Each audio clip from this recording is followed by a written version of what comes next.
A couple of videos ago, I brought up a question that is on a lot of Americans' minds. When are the American people en masse going to finally be fed up with the tyranny out of Washington, D.C.? When are we going to find that inner founding father that's going to make us all coalesce and put a better government in place, or leave no government at all? When are we going to do that? Well, in that video, I made the allegation that we are not on the precipice of revolution. We are on the precipice of revelation. Because even after the revolution, the British Empire continued. No one overthrew the king. The king just decided it wasn't worth the money anymore. And that was the case. Now, in today's video, I'm going to kind of do a part 2 on this because it has a little bit to do with psychological operations. And I'm going to show some images that are going to make your jaw hit the floor. And that's a promise. It is one of those things that you would never imagine in a million years. Army, psychological operations, are operations to convey selected, read limited, information and indicators to audiences to influence their emotions, motives, and objective reasoning, and ultimately the behavior of governments, organizations, groups, and individuals as a whole. Now, it doesn't happen right away. It takes time. We talk about this at the Florida Maquis Patreon channel a lot. God bless all of you that are there. I very much appreciate everyone who stepped up. It's only $1 a month, even less if you sign up for an entire year. Fully refundable, first 90 days, no questions asked.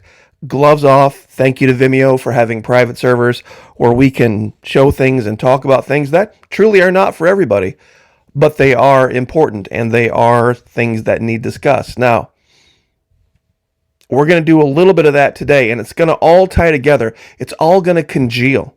There is a concept in psychological operations called the availability heuristic. What does this mean? It's a tendency to estimate the likelihood or importance of something based on how easily we can think of an example. Or more accurately, we operate in this little tiny red dot, the things we know. Things that are recent, things that are emotional, things that are vivid. Things we don't know, we don't really lay a lot of importance on, or things that are tangential in the back of our minds. Now, I'm going to show you guys a picture, and it's going to blow your mind. You ready for this? Anybody out there know who this is? I'm sure there's some older folks that probably do, and they're probably smiling. Now, when I show you who this is, it's going to absolutely stun you. This is an actress, very beautiful. In this picture, she's about 18 years old. Her name is Irene Ryan. I'm sure a lot of you are like, Irene Ryan. Why have I heard that name before? Who is that? It's Granny from the Beverly Hillbillies. That's right, same woman. This is her kind of in middle age, and this is, of course, her as everybody remembers, Irene Ryan from the Beverly Hillbillies, God rest her soul. Now, imagine just the idea of time. Imagine you picked up an article, and you didn't know when it was from, and somebody was going on and on about how beautiful Irene Ryan is, and from their perspective is, because they're living in this time, when this is the Irene Ryan they know. And they start talking about all the physical beauty. It's like, wow, I would love to have a date with Irene Ryan. And then you're like, wait, what is wrong with this person? Something is mental with this person. Clearly, this person must have the name wrong of the actress. Clearly, this person is mistaking Irene Ryan for Donna Douglas. But they wouldn't be, would they? Donna Douglas, of course, being Ellie Mae. When we remember the Beverly Hillbillies, we use the availability heuristic. We only know what we knew from the show, that she was the young, pretty blonde with the pigtails and the tight shirts and all that, and Irene Ryan was Granny. So nobody should be talking about Granny in this kind of a way. But what's the problem? Missing information, missing perspective. This woman was born in 1902. The people that would have lived in that time, in that era, that would have remembered Irene Ryan in this kind of a way, they're probably all since long past. I believe she died in 73, 74, something like that, if I'm not mistaken. See, what's the idea? It's all about perspective. The guy who's been marooned in a boat for a week sees an island, and it's going to be the best thing he ever saw. A guy that's been marooned on an island for a week, and he sees a boat. It's going to be the best thing he ever saw. Neither is the salvation that the other thinks it is. It's all about perspective. Now, you ready for things to get even creepier? Pardon the pun. Who remembers the Munsters? Who remembers the Munsters? Very family-friendly show. You could park your kids in front of it. Watched it growing up. Very funny. You know, it's a lot of people get it confused with the Addams Family. Who remembers Lily Munster? Lily Munster, yeah. I remember who that is. That was Herman Munster's wife. She had the gray hair and all that. What if somebody was talking about her that way, the way that I just described with the young Irene Ryan? See, I never put the two and two together. You see, in the beginning when it said Yvonne DiCarlo as Lily, what I thought was good when I was this kid, thought was going on here is like, oh, so the real name of the character is Yvonne DiCarlo, and she's just going to go by Lily as a nickname, not knowing what the real name of the actress was. I didn't think this is possibly the real name of the actress, Yvonne DiCarlo, because it sounds very monstery, doesn't it? Sounds very, very Dracula, very spooky. Yvonne DiCarlo. Well, this is Yvonne DiCarlo. This is Lily Munster. No, it would just be like, wait a minute, what the heck? You just ruined my childhood, Muggy. Yeah, I know, right? I know. In fact, there's even a video here on YouTube. Karine Allord, Yvonne DiCarlo loved her reputation of being easy to sleep with. And I don't know that was necessarily the case, but apparently she enjoyed playing the game. Now,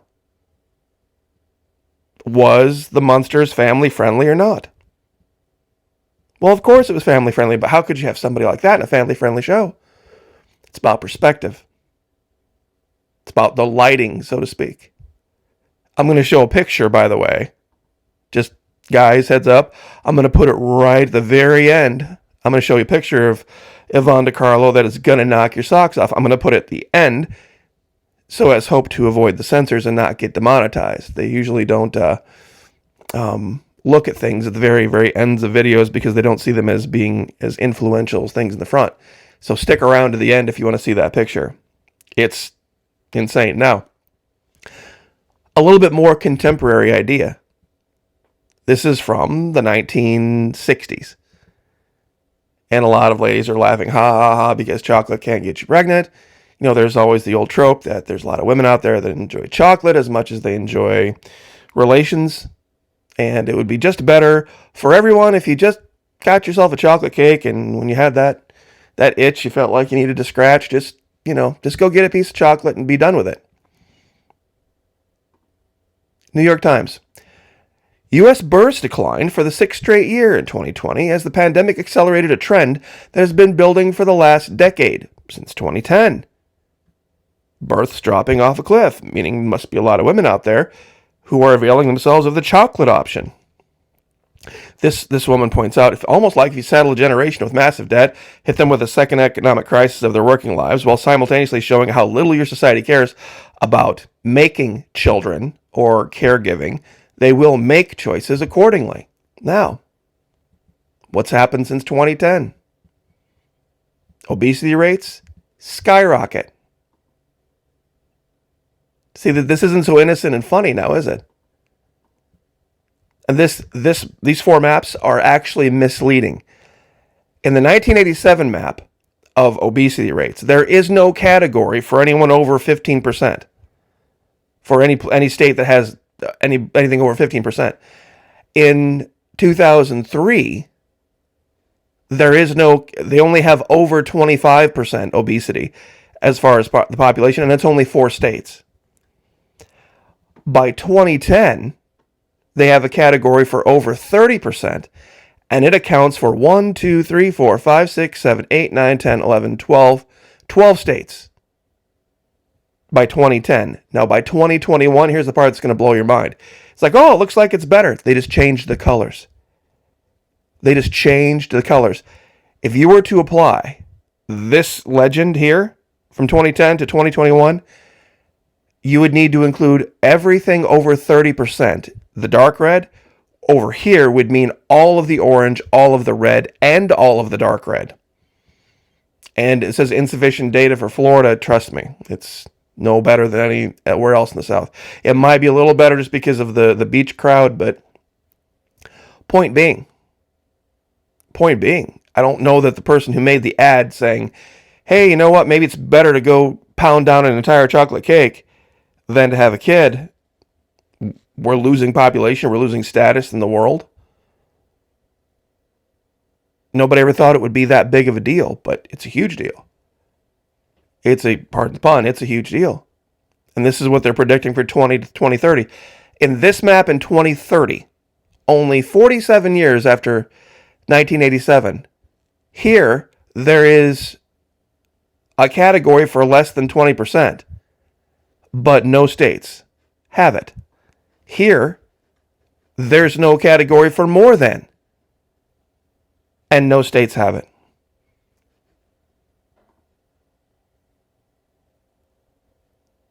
Almost messed up. Hold on.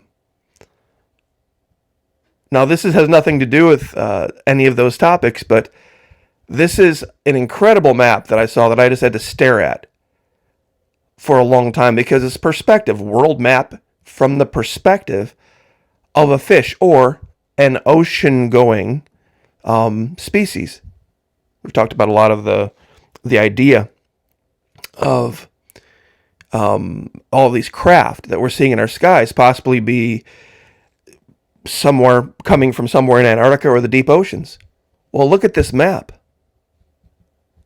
Wouldn't this make a lot more sense?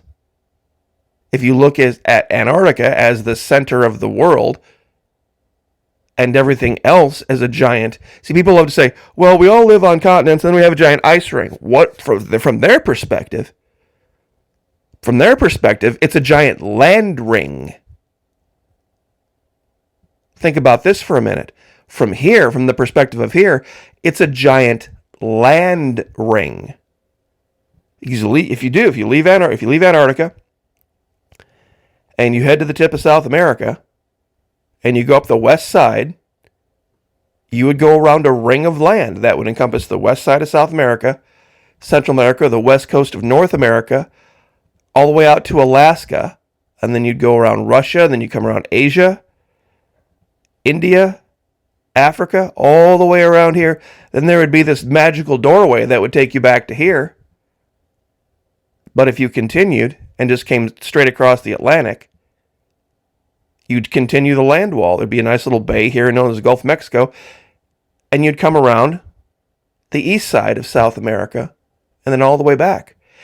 You would be, and then of course in the middle, which they describe as some of the richest seas on the planet, this would be home base.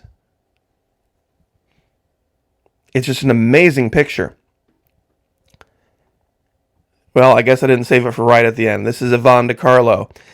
Why Herman Munster was always smiling. I guess I'll show one or two more pictures here.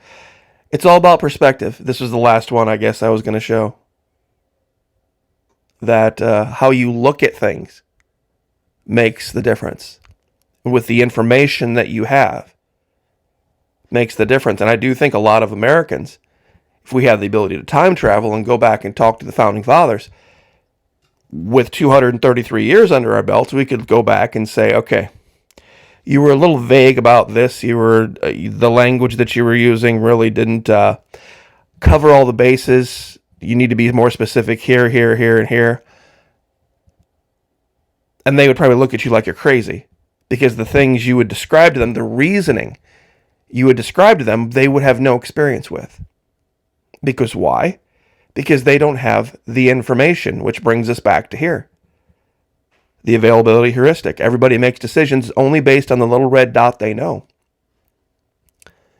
I'll show this one more time because it's still stunning to me. This was Irene Ryan. If you had been able to tell this girl This 18-year-old, you know what you're going to be best known for? You're going to be known all over the country. You're going to be known all over the world as this. She'd have thought you were nuts.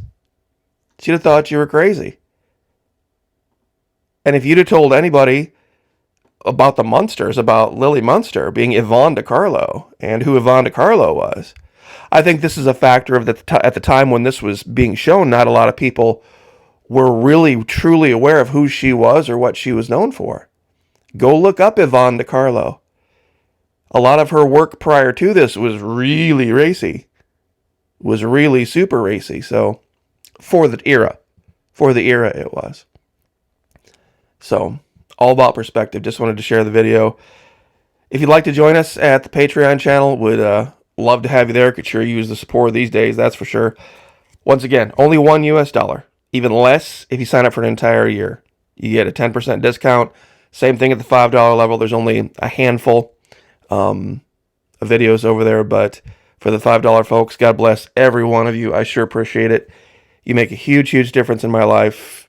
Pray for me. I'll pray for you. Pray for each other. Lift each other up. God bless. Like, share, subscribe, and we'll see you guys next time.